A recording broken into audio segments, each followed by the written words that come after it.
সায়নী ঘোষ এবং মহামৈত্র তারা ঘুমোচ্ছেন।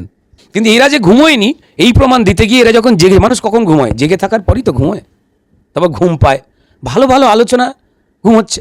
এবার জুন দেবী কেন জেগেছিলেন তিনি জানেন, আর বাকি দুজন কেন ঘুমোচ্ছিলেন তারা জানেন। তৃণমূল প্রমাণ করার চেষ্টা করেছে, এই দেখুন জেগেছিল। আচ্ছা, এখন যদি আপনি আমার ছবি তোলেন, আমি ঘুমোচ্ছি না জেগে আছি? আমি জেগে আছি। এবার রাত্রিবেলা আপনি যদি 12টার পরে এসে আমার ছবি তোলেন, তখন তো আমি ঘুমোবো। তা ঘুমের ছবি মানেটাই তো কি, মানে জেগে থাকার ছবি দেওয়া মানে কি মানুষটা ঘুমোয় না? ভালো জায়গা ওরম গদিফদি পেয়েছে না। আমাকে কয়েকজন বলেছে, তৃণমূলেরই কয়েকজন বলেছে যে হয়তো বাড়ির এসে খারাপ ঘুমোচ্ছে দাদা, বিজেপি এটা নিয়ে ট্রোল করার কি আছে? হতে পারে, আমার এটা নিয়ে বলার কোনো কিছু নেই। যত ঘুমোবে তত মানে অযৌক্তিক কথা কম মুখ দিয়ে বেরোবে, ততই ভালো। বেশ করেছেন, ঘুমোচ্ছেন।